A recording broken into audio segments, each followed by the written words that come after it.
کیا آپ جانتے ہیں رمضان کا پہلا عشرہ آپ کی پوری زندگی بدل سکتا ہے؟ کیا آپ جانتے ہیں کہ یہ وہ دن ہے جب آسمانوں کے دروازے کھل جاتے ہیں اور اللہ تعالیٰ اپنے بندوں پر خاص رحمتوں کی بارش فرماتا ہے؟ ذرا سوچیں، اگر کسی انسان کو یہ یقین ہو جائے کہ اگلے 10 دن اس کی تقدیر بدل سکتے ہیں، اس کے گناہ دھل سکتے ہیں، اس کی دعائیں قبول ہو سکتی ہیں، تو کیا وہ ایک لمحہ بھی ضائع کرے گا؟ رمضان کا پہلا عشرہ رحمت کا عشرہ کہلاتا ہے۔ یہ وہ مبارک دن ہے جب اللہ تعالیٰ اپنی رحمت کو عام کر دیتا ہے۔ اللہ تعالیٰ نے قرآن پاک میں فرمایا، میری رحمت ہر چیز کو گھیرے ہوئے ہے۔ رمضان کے شروع کے 10 دن اسی رحمت کی خاص جھلک ہے۔ یہ وہ وقت ہے جب بندہ اپنے رب کے قریب ہونے کی کوشش کرتا ہے۔ روزہ صرف بھوکا پیاسا رہنے کا نام نہیں ہے، روزہ دل کو نرم کرنے کا نام ہے، روزہ نفس کو قابو میں کرنے کا نام ہے، روزہ اپنے گناہوں پر ندامت کا نام ہے۔ پہلا عشرہ ہمیں کیا سکھاتا ہے؟ سب سے پہلے اللہ کی رحمت پر یقین۔ کئی لوگ یہ سمجھتے ہیں کہ ان کے گناہ بہت زیادہ ہیں، شاید اللہ انہیں معاف نہ کرے، لیکن رمضان آ کر یہ پیغام دیتا ہے کہ اللہ کی رحمت گناہوں سے بڑی ہے۔ اگر بندہ سچے دل سے توبہ کرے تو اللہ تعالیٰ معاف فرما دیتا ہے، چاہے گناہ پہاڑوں کے برابر کیوں نہ ہو۔ یہ عشرہ ہمیں امید دیتا ہے۔ مایوسی شیطان کی طرف سے ہوتی ہے، امید ایمان کی علامت ہے۔ پہلے عشرے میں ہمیں کیا کرنا چاہیے؟ سب سے پہلے نیت کی اصلاح۔ اپنے دل سے یہ عہد کریں کہ یہ رمضان پچھلے رمضان جیسا نہیں ہوگا۔ اس بار ہم سستی نہیں کریں گے، اس بار ہم غفلت نہیں کریں گے۔ قرآن کی تلاوت کو معمول بنائیں، چاہے روز ایک صفحہ پڑھیں، لیکن مستقل پڑھیں۔ نماز کو وقت پر ادا کریں، خاص طور پر فجر کی نماز، کیونکہ فجر سے برکت شروع ہوتی ہے۔ استغفار زیادہ کریں، استغفر اللہ دل سے پڑھیں، یہ لفظ گناہوں کو دھو دیتا ہے۔ پہلے عشرے میں رحمت کی بارش ہوتی ہے، لیکن سوال یہ ہے، کیا ہم اپنے دل کو اس رحمت کو قبول کرنے کے لیے تیار کرتے ہیں؟ دل میں اگر کینہ ہو، حسد ہو، نفرت ہو تو رحمت ٹھہر نہیں پاتی۔ اس لیے دل صاف کریں، لوگوں کو معاف کریں، اپنے رشتوں کو بہتر بنائیں۔ یہ عشرہ ہمیں سکھاتا ہے کہ اللہ کی رحمت صرف عبادت سے نہیں بلکہ اخلاق سے بھی ملتی ہے۔ مسکرا کر بات کرنا بھی صدقہ ہے، کسی کی مدد کرنا بھی رحمت کو کھینچتا ہے۔ آپ سوچیں، اگر ان 10 دنوں میں آپ واقعی بدل جائیں تو باقی 20 دن خود بخود سنور جائیں گے۔ یہ عشرہ بنیاد ہے، اگر بنیاد مضبوط ہو جائے تو پوری عمارت مضبوط ہو جاتی ہے۔ رمضان کا پہلا عشرہ ہمیں 3 چیزیں سکھاتا ہے: امید، توبہ، نیت کی اصلاح۔ اگر آپ نے پہلے عشرے میں دل کو بدل لیا تو یقین کریں اللہ آپ کی تقدیر بدل سکتا ہے۔ افطار کے وقت دعا کریں، سحری کے وقت دعا کریں، یہ وہ لمحات ہیں جب دعا رد نہیں ہوتی۔ اور سب سے اہم بات، اپنے رب سے باتیں کریں جیسے ایک بندہ اپنے مہربان رب سے باتیں کرتا ہے۔ رسمی الفاظ کی ضرورت نہیں، سچے دل کی ضرورت ہے۔ کہیں ایسا نہ ہو کہ 10 دن گزر جائے اور ہمیں احساس ہی نہ ہو۔ ہر دن کو آخری دن سمجھ کر گزاریں، کیونکہ ہم نہیں جانتے اگلا رمضان ہمیں نصیب ہوگا یا نہیں۔ رمضان کا پہلا عشرہ رحمت کا پیغام لے کر آتا ہے۔ جو اس رحمت کو سمیٹ لیتا ہے وہ کامیاب ہو جاتا ہے۔ اگر آپ چاہتے ہیں کہ یہ رمضان واقعی آپ کی زندگی بدل دے تو آج سے، ابھی سے نیت کریں کہ آپ ان 10 دنوں کو ضائع نہیں کریں گے۔ اللہ ہمیں پہلے عشرے کی رحمتوں کو سمیٹنے کی توفیق عطا فرمائے، آمین۔ کیا آپ نے کبھی سوچا ہے کہ اگر آپ کے تمام گناہ معاف ہو جائیں تو آپ کی زندگی کیسی ہو جائے گی؟ اگر آپ کے نامہ اعمال کا بوجھ ہلکا ہو جائے تو آپ کے دل کو کیسا سکون ملے گا؟ رمضان کا دوسرا عشرہ مغفرت کا عشرہ کہلاتا ہے۔ یہ وہ مبارک 10 دن ہیں جب اللہ تعالیٰ بندوں کی بخشش کے دروازے کھول دیتا ہے۔ پہلے عشرے میں رحمت ملی، اب دوسرے عشرے میں مغفرت ملتی ہے۔ یہ عشرہ ہمیں ایک ہی پیغام دیتا ہے: اپنے رب کے سامنے جھک جاؤ اور اپنے گناہوں کا اعتراف کر لو۔ ہم سب انسان ہیں، ہم سے غلطیاں ہوتی ہیں، کبھی جان بوجھ کر، کبھی انجانے میں، کبھی زبان سے، کبھی دل سے، کبھی آنکھوں سے، کبھی ہاتھوں سے۔ لیکن سب سے بڑی خوشخبری یہ ہے کہ اللہ معاف کرنے والا ہے۔ وہ بندے کے ایک قدم پر 10 قدم آتا ہے۔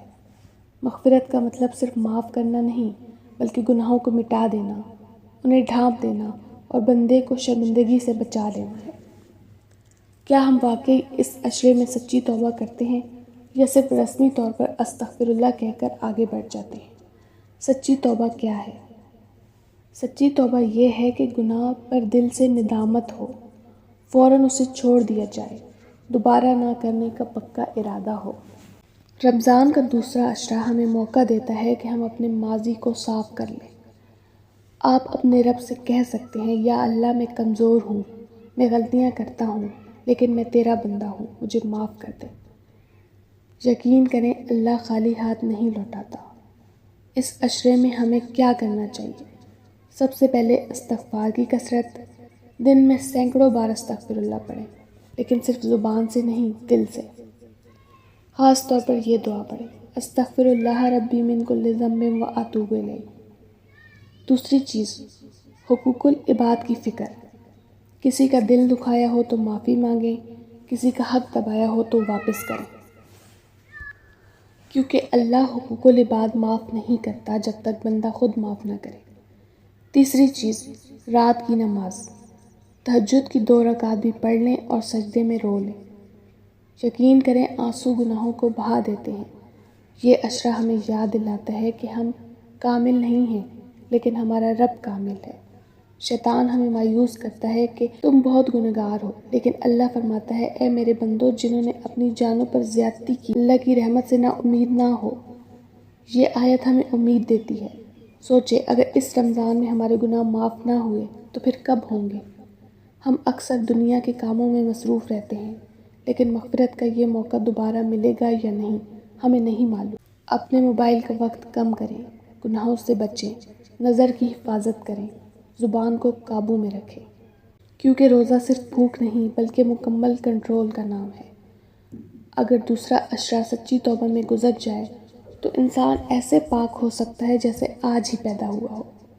یہ عشرہ دل کو ہلکا کرنے کا عشرہ ہے، گناہوں کے بوجھ کو اتارنے کا عشرہ ہے۔ ہر افطار کے وقت ہاتھ اٹھا کر کہیں، یا اللہ میرے اگلے پچھلے چھپے اور ظاہر گناہ معاف فرما دے، اور یقین رکھیں اللہ سن رہا ہے۔ کوشش کریں کہ اس عشرے میں کسی کو معاف بھی کریں، کیونکہ جو بندہ لوگوں کو معاف کرتا ہے اللہ اسے معاف کر دیتا ہے۔ مغفرت کا یہ عشرہ دراصل ایک صفائی مہم ہے، روح کی صفائی، دل کی صفائی، زندگی کی صفائی۔ اگر یہ 10 دن سچے دل سے گزار لیے تو تیسرا عشرہ خود بخود آسان ہو جائے گا۔ اللہ ہمیں سچی توبہ کی توفیق دے اور اس عشرے میں مکمل مغفرت عطا فرمائے، آمین۔ کیا آپ نے کبھی سوچا ہے کہ اگر آج آپ کی زندگی کا آخری رمضان ہو، اگر یہی وہ رمضان ہو جس میں آپ کی تقدیر ہمیشہ کے لیے لکھ دی جائے؟ رمضان کا تیسرا عشرہ جہنم سے نجات کا عشرہ کہلاتا ہے۔ یہ وہ 10 دن ہیں جب اللہ تعالیٰ اپنے بندوں کو آگ سے آزاد فرماتا ہے۔ پہلا عشرہ رحمت تھا، دوسرا عشرہ مغفرت تھا، اور اب تیسرا عشرہ نجات ہے۔ یہ عشرہ اصل امتحان ہے، کیونکہ اکثر لوگ رمضان کے شروع میں تو شوق سے عبادت کرتے ہیں، لیکن آخر میں تھک جاتے ہیں۔ لیکن یاد رکھیں، دوڑ کا اصل انعام آخری لمحات میں ملتا ہے۔ یہی وہ عشرہ ہے جس میں شب قدر آتی ہے، وہ رات جو 1000 مہینوں سے بہتر ہے۔ یہ اللہ کا کیسا کرم ہے، یہ کیسی رحمت ہے۔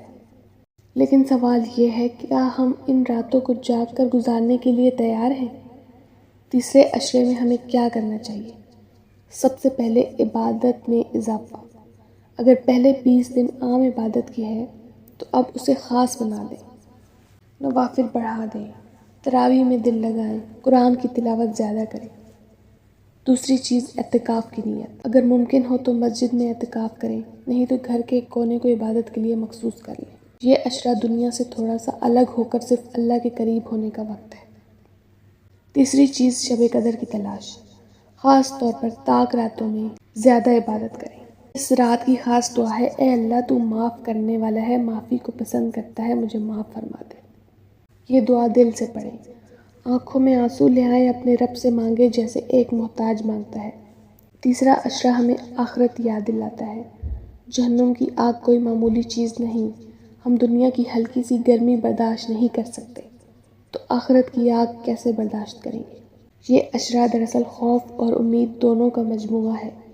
خوف اس بات کا کہ کہیں ہم محروم نہ رہ جائیں، اور امید اس بات کی کہ اللہ ہمیں نجات عطا کر دے۔ ہر افطار پر دعا کریں، یا اللہ مجھے اور میرے گھر والوں کو جہنم کی آگ سے بچا لے۔ اپنے والدین کے لیے دعا کریں، اپنے بچوں کے لیے دعا کریں، اپنے مرحومین کے لیے دعا کریں۔ یہ اشرہ دعا کا اشرہ ہے۔ ایک بات یاد رکھیں، نجات صرف عبادت سے نہیں ملتی، اخلاص سے ملتی ہے۔ اگر عبادت کم ہو لیکن دل سچا ہو تو اللہ قبول کر لیتا ہے۔ اپنے دل کو صاف کریں، کسی سے ناراض ہیں تو معاف کر دیں، کسی سے دل میں کینہ ہے تو نکال دیں، کیونکہ صاف دل والے ہی کامیاب ہوتے ہیں۔ تیسرے اشرے میں سستی نہ کریں، یہ آخری موقع ہو سکتا ہے۔ سوچیں، اگر اس رمضان میں اللہ نے آپ کا نام جہنم سے آزاد ہونے والوں میں لکھ دیا تو اس سے بڑی کامیابی کیا ہو سکتی ہے؟ یہی اصل کامیابی ہے، نہ دولت، نہ شہرت، نہ دنیا کی تعریف۔ اصل کامیابی آخرت کی نجات ہے۔ ان 10 دنوں کو ایسے گزاریں جیسے دوبارہ موقع نہیں ملے گا۔ ہر رات کو قیمتی سمجھیں، ہر سجدے کو آخری سجدہ سمجھیں۔ اللہ تعالی ہمیں تیسرے اشرے کی برکتیں عطا فرمائے، شب قدر نصیب فرمائے اور ہمیں جہنم کی آگ سے نجات عطا فرمائے، آمین۔ کیا آپ نے کبھی سوچا ہے رمضان ختم ہونے کے قریب ہو اور ہمیں پتہ ہی نہ چلے کہ ہم نے کیا پایا اور کیا کھو دیا؟ اکثر لوگ رمضان کے شروع میں جوش میں ہوتے ہیں لیکن آخر میں کمزور پڑ جاتے ہیں، حالانکہ حقیقت یہ ہے کہ اصل فیصلہ آخری دنوں میں ہوتا ہے۔ آخری دن دراصل قبولیت کا امتحان ہوتے ہیں۔ ہمیں کیسا پتہ چلے کہ ہمارا رمضان قبول ہوا یا نہیں؟ علماء کرام فرماتے ہیں قبولیت کی ایک نشانی یہ ہے کہ رمضان کے بعد بھی نیکی جاری رہے۔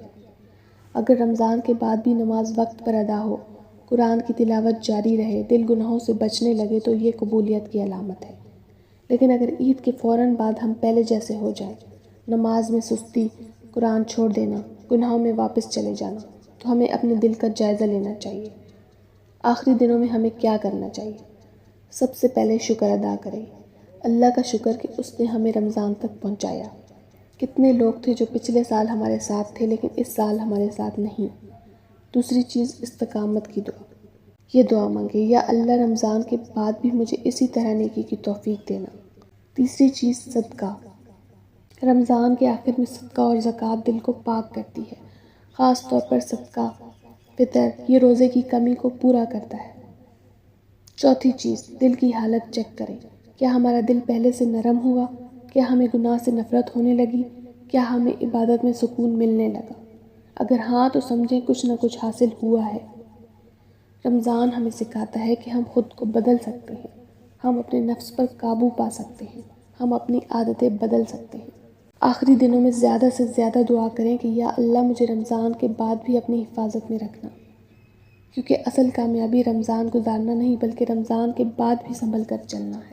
کیا رمضان صرف 30 دن کا پروگرام ہے یا یہ پوری زندگی بدلنے کا ٹریننگ کیمپ ہے؟ رمضان دراصل ایک روحانی تربیت ہے۔ ہم نے سیکھا بھوک برداشت کرنا، غصہ کنٹرول کرنا، زبان کو قابو میں رکھنا، آنکھوں کی حفاظت کرنا۔ تو کیا یہ سب صرف 30 دن کے لیے تھا؟ اگر ہم رمضان کے بعد بھی 5 وقت نماز پابندی سے ادا کریں، روزانہ کم از کم چند آیات قرآن پڑھیں، ہر روز تھوڑا سا ذکر کریں تو ہماری زندگی بدل سکتی ہے۔ رمضان ہمیں یہ بھی سکھاتا ہے کہ ہم دنیا میں مسافر ہیں، اصل گھر آخرت ہے۔ اس لیے رمضان کے بعد اپنی زندگی میں یہ 5 عادتیں رکھیں۔ نمبر 1، فجر کی پابندی۔ نمبر 2، روزانہ استغفار۔ نمبر 3، ہفتہ وار صدقہ۔ نمبر 4، قرآن سے تعلق۔ نمبر 5، کسی نہ کسی نیکی کی مستقل عادت۔ یاد رکھیں اللہ کو وہ عمل زیادہ پسند ہے جو تھوڑا ہو مگر مستقل ہو۔ رمضان ہمیں اللہ کے قریب لے آتا ہے۔